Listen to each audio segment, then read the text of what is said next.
बिस्मिल्लाहिर्रहमानिर्रहीम इय्याका नअबुदु व इय्याका नस्तईन। तो guys this is the last part of refractive eye जो है ना चैप्टर वाला क्लिनिकल ऑप्थेल्मोलॉजी। पहली दो वीडियो में हमने हाइपरमेट्रोपिया और मायोपिया के बारे में बड़े ब्रीफली डिस्कस कर लिया। होपफुली अब आपकी फिंगर टिप्स पे होगा। फिर भी अगर मुझसे कोई गलती हुई या आपको कोई और चीज़ ऐड करना चाहे तो वो कमेंट सेक्शन ओपन है, इसके अंदर बता दीजिएगा। लास्ट हमारा टॉपिक है एस्टिग्मेटिज्म। क्या होता है एस्टिग्मेटिज्म? आपने काफ़ी दफ़ा जो है ना लफ्ज़ सुना होगा। अमूमन ये जो है ना आई थिंक एमडी कैड की डिक्शनरी में भी जो है ना वो एक लफ्ज़ था शायद, अगर if I am not wrong. तो चलें, एक जगह फोकस ना होना, ठीक है। जिस तरह मैं कहता हूँ कि मैं कभी एक जगह फोकस नहीं होता, तो मुझे एस्टिग्मेटिज्म है। हम कहते हैं ना तुम्हारा फोकस कहाँ है, तो वो यही है कि एस्टिग्मेटिज्म है। मतलब एक जगह पे फोकस ना होना। फोकस बनता ही नहीं है किसी एक जगह पे। जिस तरह हमने कहा था ना कि यूं करके रेटिना के ऊपर, मैक्यूला के ऊपर वो फोकस बन जाता है, ठीक है। यूं कह लें कि ये इस कंडीशन के अंदर एक रे अलहदा आ रही होती है, दूसरी रे यूं करके अलहदा क्रॉस कर लेती है, तो कहीं पे फोकस बनता ही नहीं है। वो आपस में किसी को मतलब ये यूं कह लें कि ये नीचे से यूं जा रही है और ये लाइट मैं ऊपर से यूं गुजार दूं, कहीं पे दोनों आपस में नहीं मिल रही, दरमियान में गैप है। तो इस बात को मैं कह रहा हूँ कि एस्टिग्मेटिज्म। अब ये ना समझ लेना कि यहाँ पे तो मिल रहा, मुझे कहेंगे फिर वो यहाँ यूँ कर लो कि ये इसके दरमियान में गैप है, देखो दरमियान में उंगली गुजर रही, कहीं पे फोकस इनका नहीं बन रहा। इस कंडीशन को कहते हैं हम एवरिंग। अब जहाँ पे लाइट जाके कहीं रुकती है तो हमारे पास दो फोकल पॉइंट नज़र आएंगे, बजाय एक फोकल पॉइंट के टू फोकल पॉइंट हमें नज़र आ जाएँ, तो ये एस्टिग्मेटिज्म है, ठीक। अब वो कह रहा है कि हमारे पास इसकी दो टाइप्स होती हैं एस्टिग्मेटिज्म की। एक हमारे पास होती है रेगुलर सॉरी, और नंबर सेकंड में हमारे पास होती है इर्रेगुलर एस्टिग्मेटिज्म, ठीक है। दोनों में क्या फ़र्क है? रेगुलर में वो कह रहा है कि फर्दर जो है ना हमारे पास मतलब पहले इसको, रेगुलर में होता है कि two angles are right angle to each other, ठीक है। राइट एंगल मतलब 90 डिग्री के ऊपर, एक अगर यूँ आ रहा है तो दूसरा बिल्कुल यूँ आएगा, ठीक है। मतलब वो 90 डिग्री का अगर एंगल बना लेगा। बुक में मैं आपको डायग्राम दिखा दूँ, आई थिंक वो नई एडिशन में थी कि मैंने देखी थी कहीं पे, ठीक है। तो वहाँ पे वो नए एडिशन में आप देखेंगे यूँ करके या क्रॉस एक बना हुआ, तो वहाँ पे 90 डिग्री का एक एंगल मान रहा होता है। तो इसको हम कहते हैं कि ये हमारे पास एस्टिग्मेटिज्म है। या उसने लिखा हुआ है कि parallel rays on the light integral light के not form a point focus on the retina. Retina के ऊपर कहीं भी नहीं जा। ये देखो यहाँ पे देखो, इसका ये एक अलहदा पॉइंट जा रहा है, ये अलहदा पॉइंट जा रहा है, ये अलहदा पॉइंट जा रहा है। सेम इसी तरह इस डायग्राम में देखो, कोई पीछे जा रहा है, कोई आगे आ रहा है। तो इसी को हम अब डिस्कस करते हैं।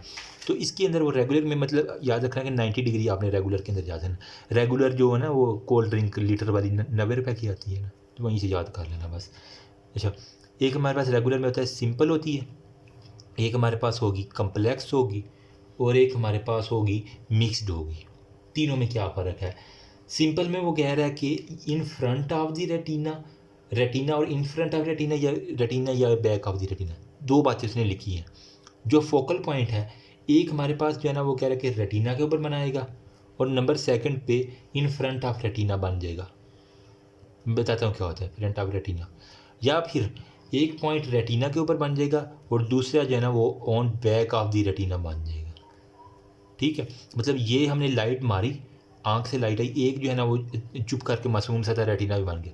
दूसरा या तो इन फ्रंट ऑफ रेटिना बन जाएगा या फिर वो क्रॉस करता हुआ बैक ऑफ द रेटिना पे चला जाए। एक हमारे पास हमेशा रेटिना के ऊपर होना चाहिए।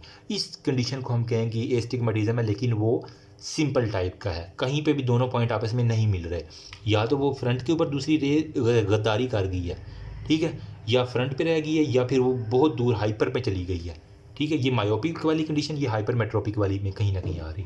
होपफुली मैं अपनी बात समझा पाया हूँगा, ठीक है। अब इसके अंदर वो कह रहा है कि हमारे पास जो है ना रेगुलर में वो कह रहा है कि विद रूल एस्टिग्मेटिज्म है और अगेंस्ट रूल एस्टिग्मेटिज्म है। क्या उसको हम देखते हैं, लेकिन उससे पहले भी जो है ना वो एक बात देख लो, कम्प्लेक्स की बात कर रहा है। दोनों रेज जो है ना अगर रेटिना के आगे आ जाए, ठीक है। अब कोई भी रेटिना के ऊपर नहीं है, बोथ रेज अगर इन फ्रंट ऑफ रेटिना, ठीक है, ये हमारा रेटिना था, एक रे यहाँ पे आगे अपने फोकस बना गई, दूसरी रे यहाँ पे आगे, लेकिन कोई भी रेटिना के ऊपर नहीं है। तो ये कम्प्लेक्स ही सिचुएशन बना दी है इसने। रेटिना बेचारा परेशान है, क्या कम्प्लेक्सिटी, मेरे पास आते आते मेरे पास से गुजर के मेरा हाल तक ना पूछा, मैं ये कैसे मान जाऊँगा, दूर जाके रोए। तो ये वो महबूब के लिए उसने कहा था ना, तो ये वो यहीं पे वो कम्प्लेक्स सी सिचुएशन बन गई बेचारे कि ना दोनों आ गए हैं करीब करीब, लेकिन वो ना आपस में मिल रहे हैं ना रेटिना से मिल रहे हैं, तो ये कम्प्लेक्स सी सिचुएशन है। ठीक, फिर उसने नंबर 3 पे कहा हुआ है कि कंपाउंड या मिक्स्ड के बारे में, कि दोनों अगर जो है ना वो पीछे चली जाएँ, ठीक है, रेटिना से पीछे, तो इसे हम कहेंगे कि हमारे पास ये कंपाउंड के कैटेगरीज के अंदर आ जाएंगी। ठीक है, तो एक मिनट, मतलब कि उसको कंपाउंड को भी देखते हैं, लेकिन मिक्स्ड के बारे में उसने यही कहा हुआ कि वो किसी भी प्लेन के अंदर जा सकती है। ठीक है, इन एनी प्लेन अगर वो आपको दिख जाए तो वो हमारे पास जो है ना वो मिक्स्ड में, एनी प्लेन में, मतलब मिक्सचर अगर कोई खिचड़ी सी बन गई, अचार मिक्स अचार पार्टी जिस तरह होती है ना वो बन गई है, तो वो उसके मिक्स्ड के अंदर आएगा। अभी मैं आपको टेबल दिखाता हूँ। लेकिन उसने जो है ना वो यहाँ पे एक और बात की हुई है कि ये उसने देखो सिंपल के बारे में बताया हुआ है। ठीक है, सिंपल एस्टिग्मेटिज्म, ये रेगुलर की सारी बात कर रहा है ना। ठीक है, तो रेगुलर के अंदर सबसे पहले मैंने क्या किया, कैटेगरी की रेगुलर की सिंपल, फिर उसने क्या किया कंपाउंड, फिर नंबर 3 पे जो है ना वो उसने कहा कि मिक्स्ड है। ठीक है, और हाँ बस ये 3 ही है, क्योंकि नई बुक्स ही यार थोड़ा सा तादाद है, इस वजह से मैं थोड़ा कन्फ्यूज़ हो रहा था। लेकिन ये 3 जो है ना वो आपको फिंगर टिप्स में, सिंपल, कंपाउंड और मिक्स्ड के बारे में आपको फिंगर टिप्स में आना चाहिए। फिर हमारे पास नंबर 2 पे irregular astigmatism, there are many irregularities in curvature of the cornea, so no geometrical figure is focused on it.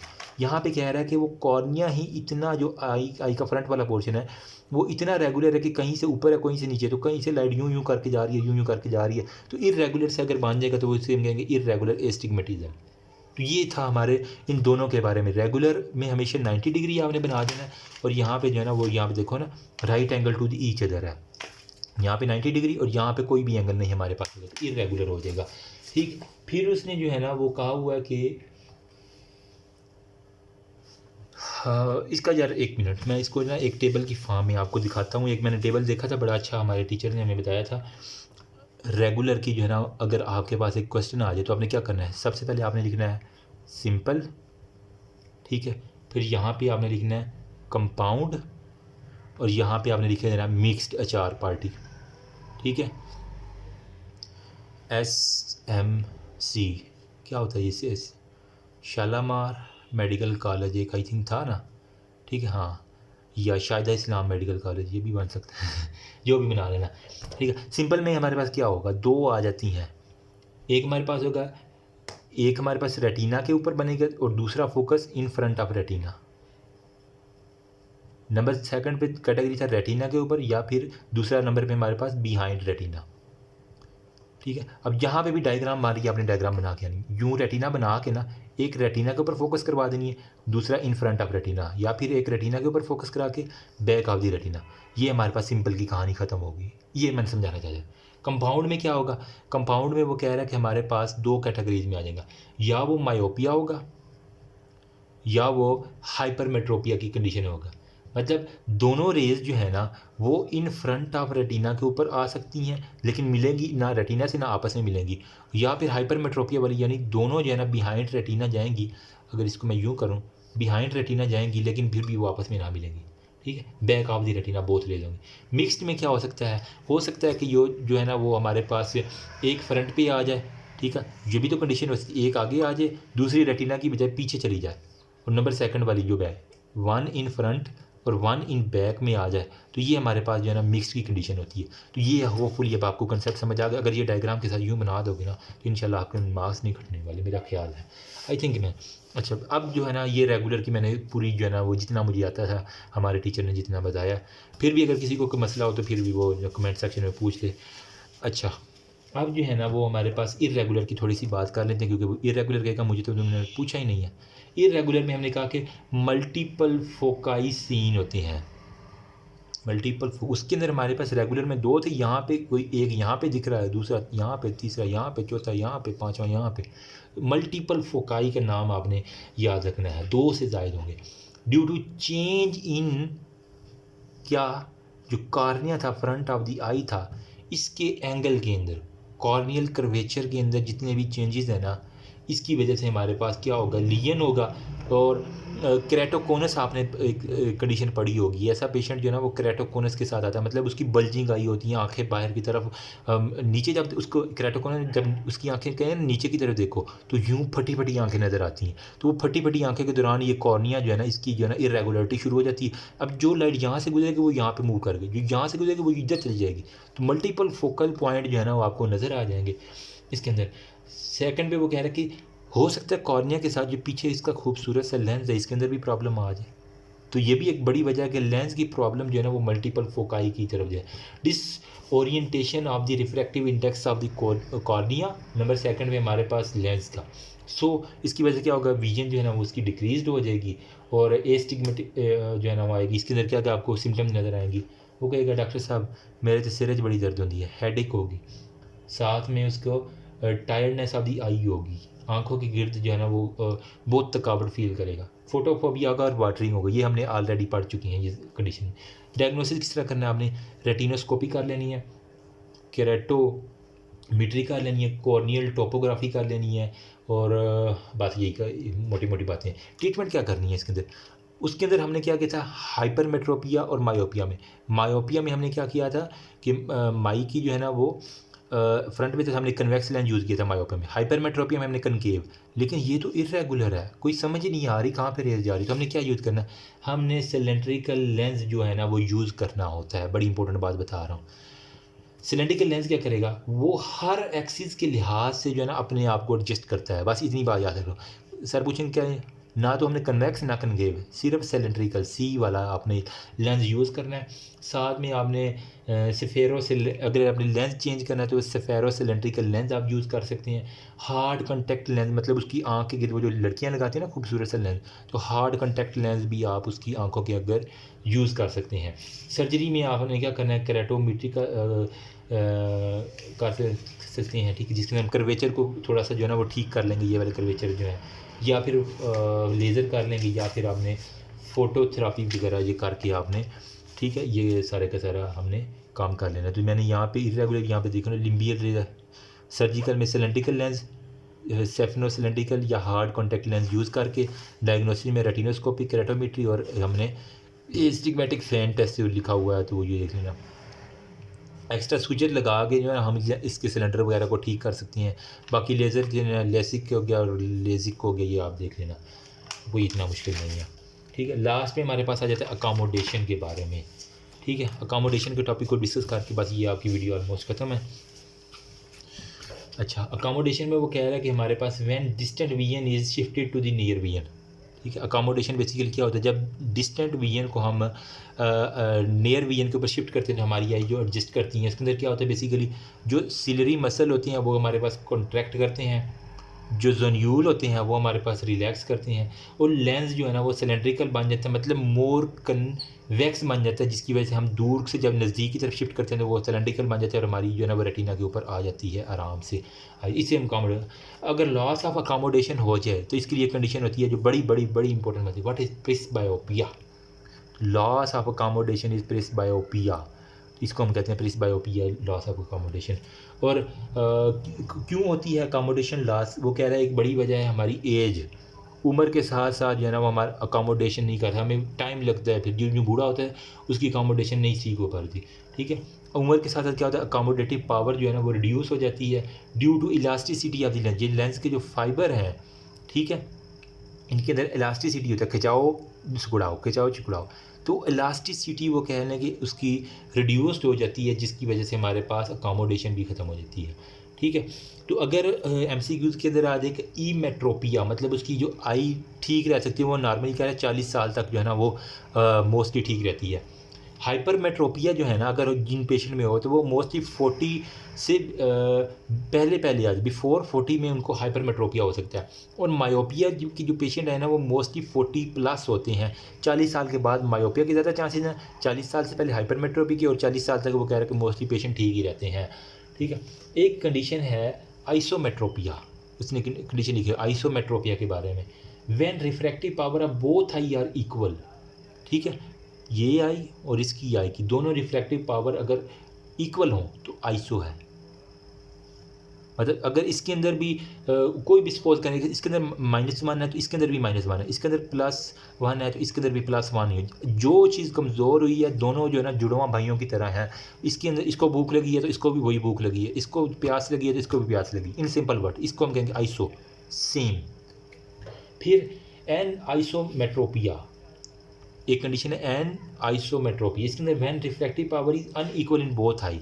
इसका बिल्कुल उल्टा है। अगर यहाँ पे -1 है तो यहाँ पे -2 होगी, यहाँ पे +1 है तो यहाँ पे जो है ना वो +3 हो सकती है या -2 हो सकती है। तो ये अगर दोनों एक दूसरे से तजाद हो, दोनों भाइयों के दरमियान लड़ाई हो जाए, वो कहे मैंने ये करना है, वो कहे मैंने ये करना है, इसका +1 है, इसका +3 है, इसका +2 है, इसका -1 है, तो ये हमारे पास हो सकता है। ठीक है, या फिर इसका -1 कर दो, इसका -2 कर दो, तो ये वाला। फिर हमारे पास है एनकाइनोजिया एक कंडीशन है यार, इसने लिखी हुई है, वो है एनेस्कोनिया या इस तरह करके ANISK एनेस्कोनिया।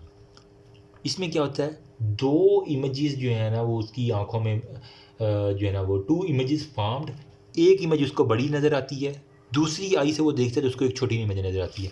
ठीक है, उससे कहेंगे ना कि ये क्या है, वो कहेगा वाइट बोर्ड है नॉर्मल साइज़ का, उसको कहेंगे ये कितना है जो अंदाजे से बताओ, वो कहेगा जो है 1 पॉइंटर के इंच का है।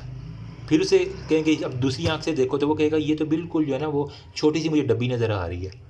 ये इसको हम कहते हैं एनोस्कोनिया। 2 इमेजेस फॉर्म्ड, एक छोटी एक बड़ी। तो वो कहते हैं ना बबलू तेरा 7 स्लो है क्या, तो वही है इसमें थे।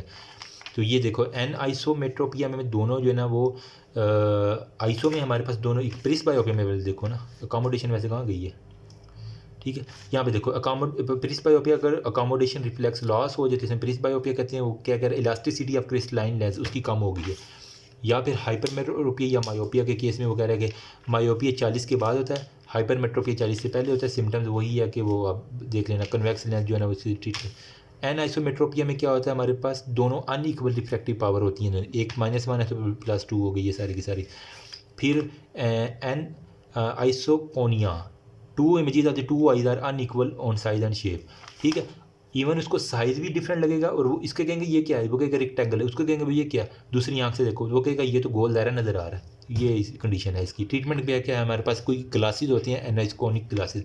फिर अकोमोडेशन में मैकेनिज्म दोनों आई जो है ना रिफ्रैक्टिव पावर चेंज करके दूर से नज़दीक के अंदर देखने होती है। प्रिस बायोपिया अगर decrease in accommodation, insufficiency of accommodation, paralysis हो सकती है, स्पाज्म हो सकता है अकोमोडेशन का, जिसके मायोटिक ड्रग को इसने ड्रग ली है, शराब पी है, डायबिटीज़ है, उसको माल न्यूट्रिशन है, विटामिन ए की डेफिशिएंसी आंखों पे बड़ा असर करती है।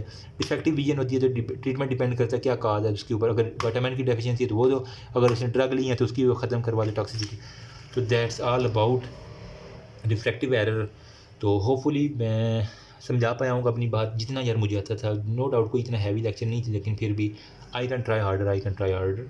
तो अभी रह गए हैं कुछ डिजीज़ ऑफ आई, वो कोशिश करता हूँ कि आज अगर हो जाए तो, नहीं तो फिर इंशाल्लाह बाकी चैप्टर्स के बाद है ना। Thank you so much, remember me also your precious prayer. अल्लाह हाफिज़। Oh my God.